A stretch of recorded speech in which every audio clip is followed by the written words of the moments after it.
नमस्कार मित्रों, मैं शिवम सुमन जीएस मैथ गुरु एकेडमी परिवार में आप सभी विद्यार्थियों का स्वागत करता हूं। जो विद्यार्थी नए हैं वो चैनल को सब्सक्राइब करें तथा पुराने विद्यार्थी चैनल को ज़्यादा से ज़्यादा शेयर करें। देखिएगा, जो भी विद्यार्थी विज्ञान विषय पढ़ना चाहते हैं और पढ़ना ही नहीं अपितु उसे समझना चाहते हैं तो आप बिल्कुल सही स्थान पर बैठे हैं, क्योंकि आपके लिए काफ़ी अच्छा प्लेटफॉर्म तैयार किया गया है। देखिएगा, हम बायोलॉजी के पाचन तंत्र से शुरुआत करेंगे और इस टॉपिक से विगत वर्षों में जितने भी प्रश्न आए सभी प्रश्नों को हम क्या करेंगे, हल करने का प्रयास करेंगे। तो जुड़े रहिए हमारे साथ और अपने दोस्तों को भी लेकर के आइए। तो हम पढ़ते हैं प्रश्नों की ओर। तो पहला प्रश्न है, खट्टे स्वाद के लिए कोशिकाएं जीवा के किस भाग में होती है? देखिए, जब हम भोजन को ग्रहण करते हैं तो भोजन में अलग अलग प्रकार के स्वाद मिलते हैं। कभी हमको खट्टे स्वभाव का अनुभव होता है, कभी मीठे स्वभाव का, कभी कड़वे स्वभाव का, कभी खारेपन स्वभाव का। तो इन स्वभावों का अनुभव करता कौन है?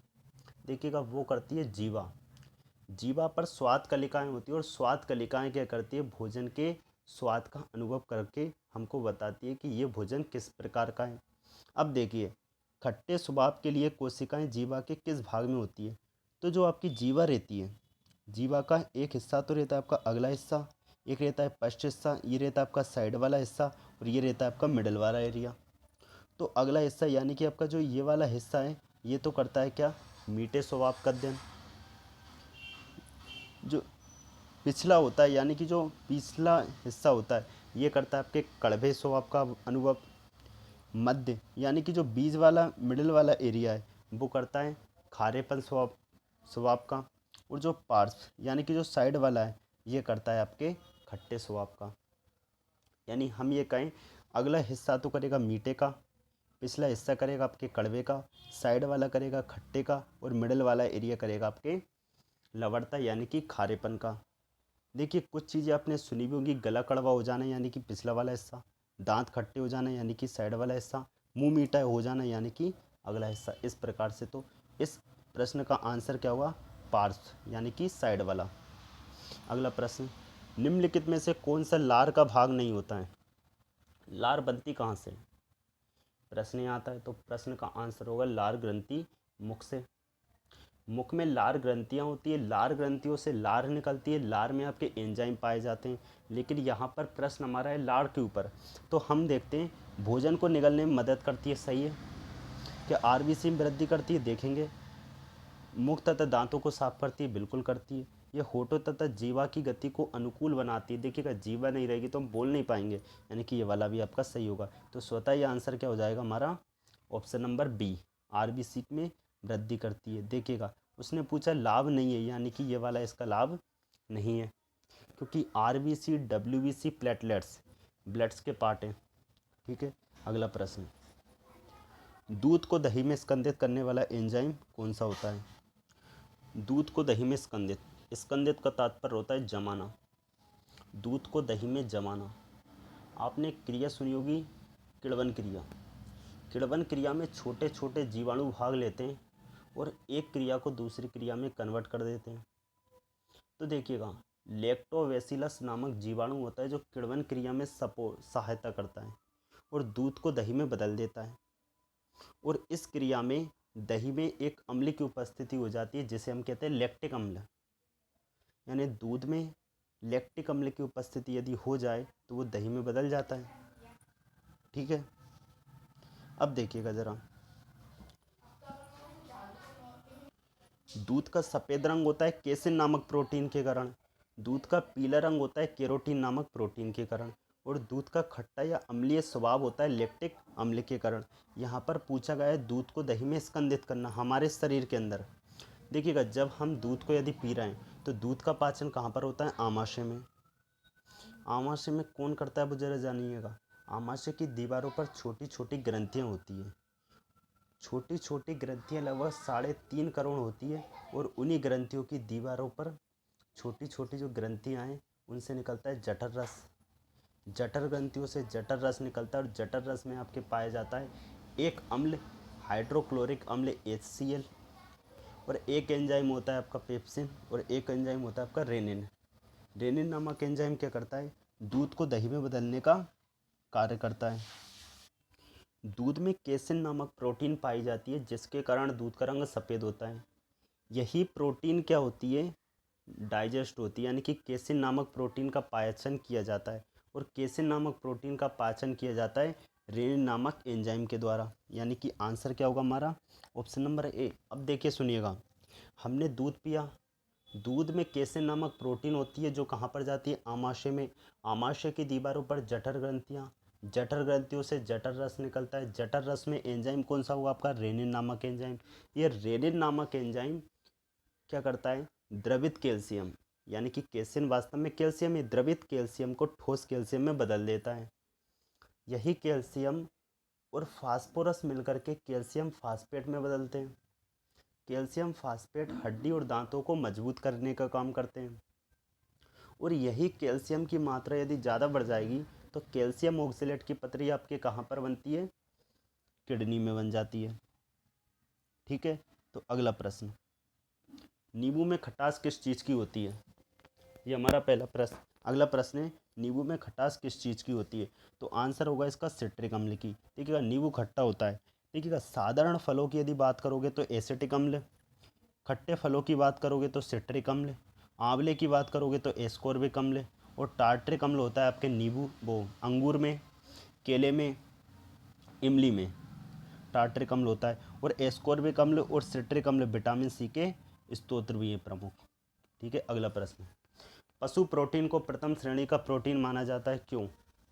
ऑप्शन है, अनिवार्य अमीनो अम्ल भरपूर होता है, बाजार में सस्ता मिलता है, सुपाच्य होता है, खाने में स्वादिष्ट होता है। देखिएगा खाने के स्वादिष्ट की बात करें तो कुछ लोगों को अच्छा लगता है, कुछ को नहीं। हम शुद्ध शाकाहारी हैं, ऑप्शन नंबर गलत। Option number C, option number B. देखिएगा सस्ता तो नहीं मिलता, पशु प्रोटीन सर्वप्रथम काफ़ी अच्छा प्रोटीन माना जाता है। और विशेष रूप में इसमें आती है मछलियाँ, यानी कि ऑप्शन नंबर ए सही होगा। देखिए वेजिटेबल्स और पशु प्रोटीन में प्रथम श्रेणी का प्रोटीन आपका पशु प्रोटीन होता है, और जिसमें अनिवार्य अमीनो अम्ल भरपूर होता है, जिसमें मछली आपके प्रथम स्थान पर आती है। लेकिन वही हम वेजिटेबल्स या शुद्ध शाकाहारी में देखने जाएंगे तो वहाँ आता है सोयाबीन और मशरूम। सोयाबीन में लगभग 42% क्या होती है, प्रोटीन की मात्रा होती है। अगला प्रश्न, लीवर किससे भरपूर होता है, शर्करा, वसा घुलनशील विटामिन, खनिज और प्रोटीन। तो आंसर होगा इसका वसा घुलनशील विटामिन से। देखिएगा विटामिन में आपने पढ़े होंगे A B C D E के, ये विटामिन होते हैं। देखिए आप एक प्रयोग करिएगा, के ई डी ए, क्या लिखा है, कीड़ा। कीड़ा को कांच के गिलास में जिसमें जल भरा हो डालिएगा, कीड़ा गायब हो जाएगा क्या, नहीं होगा। यानी कीड़ा जल में नहीं घुलता है, तो हम किस में घोलेंगे, हम घोलेंगे वसा में। और कीड़ा नहीं, हम तो विटामिन के को घोल रहे हैं, ई को घोल रहे हैं, डी को घोल रहे हैं, ए को। विटामिन के ई डी ए जल में नहीं, किस में घुलता है, वसा में। और जो चीज़ वसा में घुलती है वो कहाँ पर स्टोर होती है, लीवर में। ठीक है, यानी कि के ई डी ए कीड़ा कहाँ पर, वसा घुलनशील विटामिन है। और जब वो वसा घुलनशील विटामिन है तो संचित कहाँ पर होगा, लीवर में होगा। तो बचे कौन से विटामिन, विटामिन बी और विटामिन सी, जो क्या होते हैं आपके जल में घुलनशील विटामिन होते हैं। अगला प्रश्न, निम्नलिखित में से कौन सा अंग ग्लाइकोजन को ग्लूकोज में बदलता है और रक्त को शुद्ध करता है। देखिएगा यहाँ पर दो प्रश्न आ गए, इस प्रश्न को हम अलग से कवर करेंगे, रक्त को शुद्ध करने वाला। पहले पढ़ते हैं ऊपर, ग्लाइकोजन को ग्लूकोज में बदलना। ग्लूकोज करता क्या है, एनर्जी देने का काम करता है। एनर्जी कब, जब ज़रूरत हो। एथलेटिक्स को एनर्जी की ज़रूरत होती है तुरंत, ऐसा तो नहीं ग्राउंड में प्लेयर खेल रहा है उसको एनर्जी चाहिए, हमने किसी चीज़ को खिलाया 2 घंटे बाद एनर्जी आएगी, गेम पूरा हो गया। एनर्जी उसको चाहिए तुरंत, तो हम उसको केले देते हैं, कार्बोहाइड्रेट या ग्लूकोज वाली चीज़ें देते हैं, देखा होगा। एक बीमार व्यक्ति जो पेशेंट होता है उस व्यक्ति को भी ग्लूकोज की बोतल चढ़ाई जाती है, क्यों, क्योंकि उसको एनर्जी की ज़रूरत है। जिस व्यक्ति को तुरंत एनर्जी दी जाए वहाँ पर ग्लूकोज या कार्बोहाइड्रेट का प्रयोग किया जाता है। अब समझते हैं आखिर ग्लूकोज है क्या। देखिए पहला प्रश्न आपका यही बनता है कि जब आप भोजन को ग्रहण करते हो तो सर्वप्रथम पाचन भोजन का मुख से होता है, और मुख में पाचन हो जाता है कार्बोहाइड्रेट या स्टार्च का। स्टार्च या कार्बोहाइड्रेट का पाचन होता है और वही पाचन ग्लूकोज में कन्वर्ट हो जाता है। कैसे ज़रा देखिएगा। भोजन को मुख में चबाते हैं, दांतों के द्वारा चबाया जाता है, बारीक पीसा जाता है। मुख में होती है लार ग्रंथियाँ, लार ग्रंथियों से निकलते ये लार, और लार में पाया जाता है एंजाइम, और एंजाइम कौन सा? टाइलिन। टाइलिन नामक एंजाइम क्या करता है? भोजन में उपस्थित स्टार्च या कार्बोहाइड्रेट को बदल देता है किसमें? माल्टोस में। फिर एक माल्टेज नामक एंजाइम निकलता है जो माल्टोस को बदल देता है ग्लूकोज में। अब ये ग्लूकोज जो है वो हमारी बॉडी को क्या देता है? एनर्जी देने का काम करेगा। लेकिन इसी ग्लूकोज की यदि मात्रा ज़्यादा बढ़ जाए तो क्या हो सकता है? मधुमेह या डायबिटीज़। अब ये मधुमेह या डायबिटीज़ जैसा रोग ना हो, इस चीज़ को कम करने के लिए फिर आता है अग्नाशय।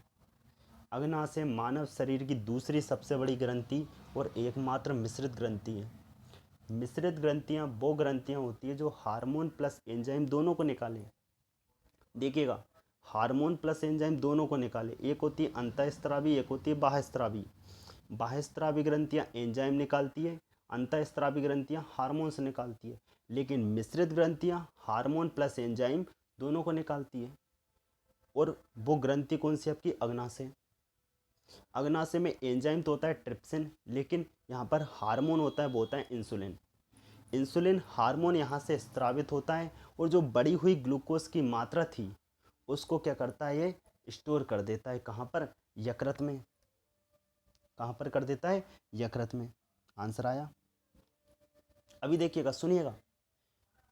अग्नाशय, अग्नाशय में हार्मोन इंसुलिन, इंसुलिन हार्मोन ने क्या किया है? बढ़ी हुई ग्लूकोज की मात्रा को स्टोर किया है, लेकिन वो ग्लूकोज के रूप में नहीं किया है, अपितु ग्लाइकोजन के रूप में किया है। सुनिएगा ध्यान से, ग्लाइकोजन के रूप में स्टोर किया है। अब ये ग्लाइकोजन लीवर में स्टोर हो चुका है, लेकिन ये ग्लाइकोजन कब हमको एनर्जी देगा? जब हम या तो फास्ट रखते हैं, समझ में आया, या तो हमको भोजन नहीं मिल पाता है, तब क्या होता है? ये ग्लाइकोजन हमको एनर्जी देता है।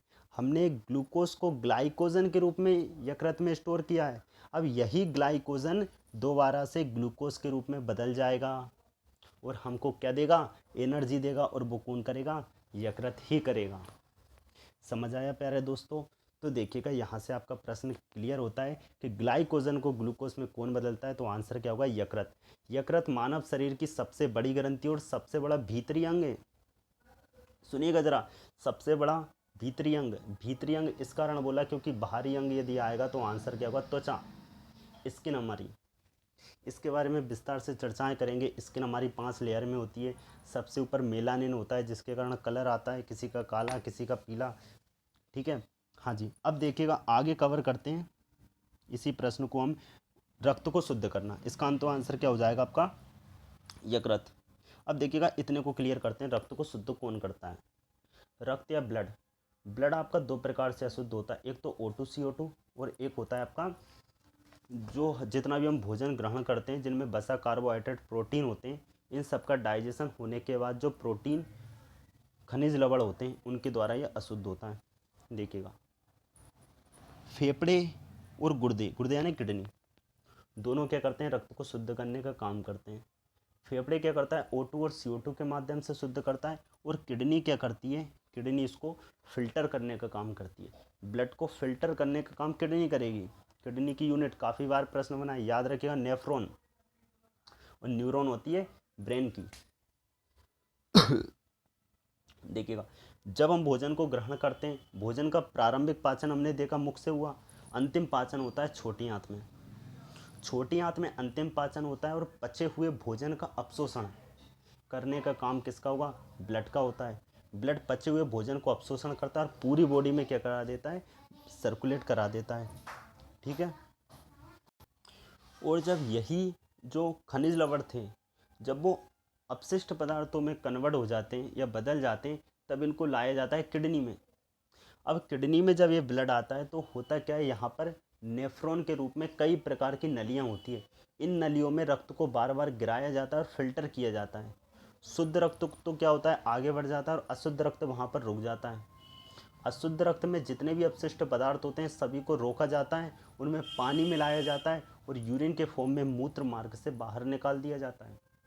प्रश्न बनता है, याद रखिएगा, किडनी में जो यूरिन बनता है वो मूत्र मार्ग से जो बाहर निकलता है उसका पीला रंग का कारण क्या है, यूरोक्रोम, और इसका पीएच मान कितना होता है, 6 होता है। हाँ जी, तो यहाँ से आपका जो आंसर बनेगा वो क्या बनेगा, यकृत। मानव शरीर की सबसे बड़ी ग्रंथि यकृत है और मानव शरीर की दूसरी सबसे बड़ी ग्रंथि कौन सी आएगी, अग्नाशय।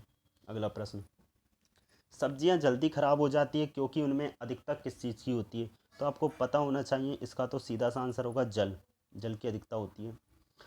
पित्त स्त्रोत होता है, देखिएगा पित्त, पित्त या वाइल, ये जूस होता है। अब होता क्या है, तो हमारे शरीर में यकृत, मानव शरीर की सबसे बड़ी ग्रंथि, पिछले प्रश्न में हमने बताया आपको, यकृत क्या करता है, पित्तरस को बनाता है, लेकिन इसी पित्तरस को बनाने के बाद वो भेज देता है पित्ताशय में। पित्ताशय यकृत के अंदर ही एक थैलीनुमा संरचना होती है जो क्या करता है, पित्तरस या वाइल जूस को स्टोर करने का काम करता है। ये क्षारीय प्रकृति का होता है, याद रखिएगा, क्षारीय प्रकृति का होता है पित्तरस, हल्के पीले रंग का एक गाढ़ा द्रव होता है। ठीक है, अब ये पित्ताशय में जमा हो जाता है और ये कब बाहर निकलता है, जब भोजन अम्लीय स्वभाव वाला आता है, क्योंकि अम्लीय स्वभाव कौन देगा, आमाशय में HCl, भोजन को HCl हाइड्रोक्लोरिक अम्ल अम्लीय स्वभाव देता है आमाशय से। अब वही भोजन अम्लीय स्वभाव लेकर के आ रहा है, अब उस अम्लीय स्वभाव को कौन खत्म कर सकता है, क्षारीय स्वभाव, यानी कि अम्ल और क्षार की क्रिया होती है और उदासीनीकरण की क्रिया से हमारी बॉडी क्या होती है, सामान्य रहती है। क्योंकि यदि अम्लता की मात्रा ज़्यादा बढ़ जाती है तो हम क्या क्या हो जाता है, एसिडिटी की प्रॉब्लम हो जाती है, तब आप इनो या मिल्क ऑफ मैग्नीशिया, जो कि क्षारीय हैं दोनों के एग्जाम्पल, उनका प्रयोग करते हो। तो आंसर क्या होगा, पित्त का स्त्रोत आएगा यकृत, और पित्त स्टोर कहाँ पर होता है, तो आंसर क्या होगा, पित्ताशय। अगला प्रश्न, मानव जठर में प्रोटीन पाचन के लिए उत्तरदायी अनुकूलतम परिवेश क्या है, मानव जठर में प्रोटीन पाचन के लिए। देखिएगा, हमने अभी आपको बताया जठर, जठर ग्रंथियां होती कहाँ पर है, आमाशय की दीवारों पर, और जठर ग्रंथियों से जठर रस निकलता है, और जठर रस में 3 चीज़ें होती हैं, एक हाइड्रोक्लोरिक अम्ल जो कि अम्लीय स्वभाव देता है भोजन को, रेनिन नामक एंजाइम, पिछले प्रश्न में कवर किया था हमने, जो क्या करता है, केसिन नामक प्रोटीन का पाचन करता है, और एक होता है आपका रेनिन के बाद पेप्सिन, और पेप्सिन क्या करता है, प्रोटीन का पाचन करता है, लेकिन प्रोटीन का अपचित पाचन करता है पेप्टोन्स के रूप में, और पेप्टोन्स अग्नाशय में जाकर, अग्नाशय से एक आपका एंजाइम निकलता है ट्रिप्सिन नामक एंजाइम, वो पेप्टोन्स को अमीनो अम्ल में कन्वर्ट करता है। ठीक है, तो यहाँ पर प्रश्न है, मानव जठर में प्रोटीन पाचन के लिए उत्तरदायी अनुकूलतम परिवेश क्या है, तो मानव जठर कैसा स्वभाव देता है, अम्लीय स्वभाव देता है। ठीक है, तो आंसर क्या होगा, option number B, HCl hydrochloric अम्ल एक अम्लीय स्वभाव देता है। अगला प्रश्न, एंजाइम क्या होते हैं। देखिएगा, हमारी बॉडी में जो पाचन का प्रमुख काम है वो करते हैं एंजाइम, और एंजाइम वास्तव में क्या होते हैं, तो देखिएगा, काफ़ी बार प्रश्न पूछा जाता है, वसा, कार्बोहाइड्रेट, प्रोटीन, क्या है एंजाइम, तो आंसर होगा प्रोटीन। हमारे पूरे मानव शरीर में छोटी छोटी ग्रंथियां होती है, ग्रंथियों से एंजाइम निकलते हैं, सॉरी, ग्रंथियों से लार निकलती है, और लार में पाए जाते हैं। देखिएगा, 2 मिनट क्लियर करते हैं। हाँ, देखिएगा, हमारे पूरे मानव शरीर में छोटी छोटी ग्रंथियाँ होती हैं, ग्रंथियों से रस निकलते हैं, और रस में आपके एंजाइम पाए जाते हैं, और एंजाइम वास्तव में क्या है, प्रोटीन है, जो डाइजेशन का काम करते हैं, तो ऑप्शन नंबर सी होगा। अगला प्रश्न, एंजाइम के प्रोटीन भाग को क्या कहते हैं, इसका आंसर होगा आपका एपो एंजाइम। ठीक है, अगला प्रश्न, मानव शरीर में प्रचुर मात्रा में कौन सा तत्व पाया जाता है। हाँ, देखिएगा, तत्व, तत्व की बात आई, आंसर होगा ऑक्सीजन। मानव शरीर में सबसे ज़्यादा मात्रा में पाए जाने वाला तत्व कौन सा होगा, ऑक्सीजन होगा। और यहाँ से एक प्रश्न ये भी याद रखिएगा, आयरन या लोहा, मानव शरीर में सबसे कम मात्रा में पाए जाने वाला धातु तत्व, आंसर क्या होगा, आयरन या लोहा। देखिए, हमारी पूरी बॉडी में ब्लड है, और ब्लड में हीमोग्लोबिन है, हीमोग्लोबिन यानी कि लोहा, आयरन, लेकिन पर खास बात चीज़ क्या, देखिए, पूरी बॉडी में हीमोग्लोबिन रखते हैं, फिर भी आयरन या लोह तत्व की मात्रा सबसे कम पाई जाती है, तो ऑप्शन नंबर क्या होगा। देखिएगा, शरीर में सबसे ज़्यादा मात्रा में तो ऑक्सीजन होगा, और सबसे कम मात्रा में धातु तत्व क्या होगा, आयरन या लोहा। धन्यवाद मित्रों, यदि ये वीडियो आपको पसंद आए तो कमेंट बॉक्स में ज़रूर बताएं, ताकि आगे की सीरीज़ आपके कमेंट बॉक्स के आधार पर ही हम बनाएंगे। मिलते हैं अगली क्लास में।